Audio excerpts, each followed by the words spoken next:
मुस्लिम आतंकवादियों के आगे सीना तान के खड़ा रहा। एक अकेला मुस्लिम हजारों संख्या में जुटे पर्यटकों की जानें बचाई। जहां देश में वक्फ कानून पर सुप्रीम कोर्ट को सरकार ने कटघरे में खड़ा किया। वक्फ कानून पर देश में मुसलमानों का प्रोटेस्ट चल रहा है, सुप्रीम कोर्ट में सुनवाई चल रही है और इस बीच कश्मीर में इस तरह का हमला, वो भी नाम पूछकर, धर्म पूछकर, हिंदुओं को चुन चुन के मौत के घाट उतारना शर्मनाक है। लेकिन आपदा में अवसर ढूंढना तो कोई मोदी जी से और उनकी आईटी सेल से सीखे। आईटी सेल ने एंटी मुस्लिम पोस्ट से ट्विटर फीड को भर दिया। इस बात में कोई दौराय नहीं है कि हिंदुओं को चुन चुन करके मारा गया। टारगेट किलिंग को अंजाम दिया गया है पहलगाम वैली में। मारने वाले इस्लामिक टेरर ऑर्गेनाइजेशन के आतंकवादी है। जब बार बार कहा जा रहा है कि मारने वाला मुसलमान है, मुसलमानों को औकात दिखाने की बातें कही जा रही है, जब बीजेपी के ट्विटर हैंडल से इस तरह के पोस्ट शेयर किए जा रहे हैं। क्या आपको पता है, मारने वाले भी मुसलमान थे तो बचाने वाला भी मुसलमान था। AK-47 से जब आधे घंटे तक गोलियां चली, जब सेना भी मौके पर नहीं पहुंच पाई, तब सैयद हुसैन शाह हिंदू पर्यटकों को बचाने के लिए आतंकवादियों के आगे सीना तान के खड़ा हो गया। आतंकवादियों से अकेला भिड़ा, राइफल छीनी। कश्मीरी घोड़ा चालक ने सैकड़ों लोगों की जानें बचाई। जम्मू कश्मीर के पहलगांव के बैसरन में मंगलवार को जब आतंकियों ने पर्यटकों से धर्म पूछकर उनका कत्ल शुरू किया, तो सैयद हुसैन शाह सहन नहीं कर पाए। करता भी कैसे दोस्तों, वो कश्मीरियत और कश्मीर की मेहमान नवाजी की परंपरा की घुट्टी पी करके पला बड़ा था। वो देश विदेश से पहलगांव आने वाले, कश्मीर आने वाले पर्यटकों को अपने घोड़े पर बिठा करके सैर कराता था, रोजी रोटी कमाता था उसी से। चश्मदीदों ने बताया कि जब आतंकियों ने हमला किया तो शाह जो है, सैयद शाह जो है, वो वहां पर सीना तान कर खड़े नजर आए। वो वहां पर मौजूद थे।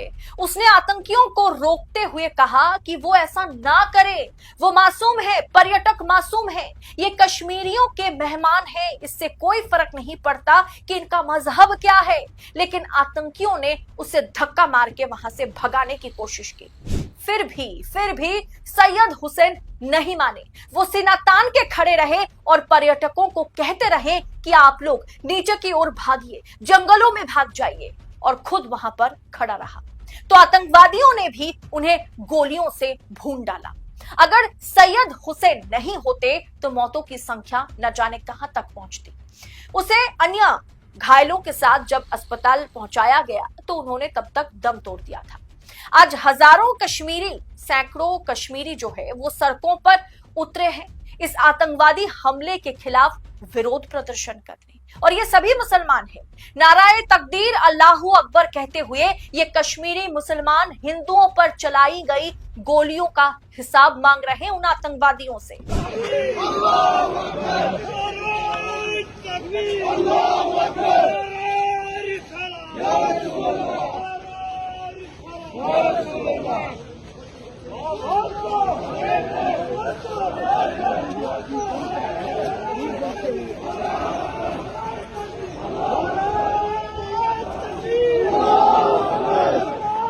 आतंक के खिलाफ कश्मीर जहां बंद रहा आज पूरा दिन, मस्जिदों से हमले की निंदा की गई। माइक्रोफोन में कश्मीरी मुसलमान ये कहते हुए नजर आए कि सिर हमारा शर्म से आज झुक गया है। कश्मीर की मस्जिदें, विशेष रूप से जामिया मस्जिद, भलेसा और श्रीनगर के प्रमुख मस्जिदों ने माइक पर हमले की निंदा की।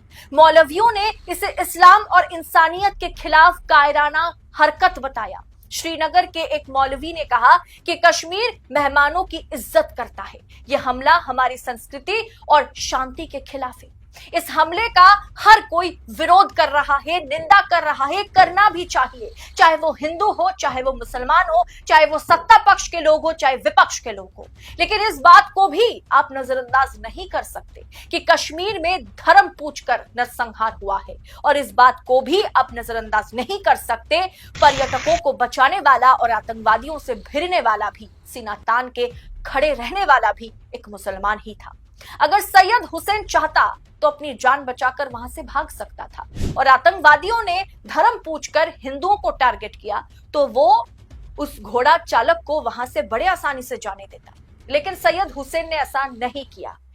उसने भागने के बजाय आतंकवादियों का मुकाबला किया और अपनी सवारियों और जो भी पर्यटक वहां पर मौजूद थे उन्हें भागने में मदद करी। उसकी बहादुरी और बलिदान के कारण कई लोगों की जान बची है।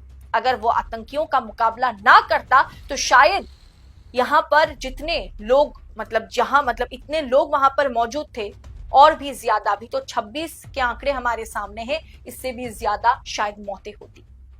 तो इसीलिए दोस्तों भारतीय जनता पार्टी या भाजपा आईटी सेल इसे जिस तरीके से हिंदू मुसलमान की प्रोपागेंडा जो भारतीय जनता पार्टी जिस पीच पर खेलना पसंद करती है, उसे इस पूरे घटना को उसी राह पर ले जाने की कोशिश में लगी हुई थी।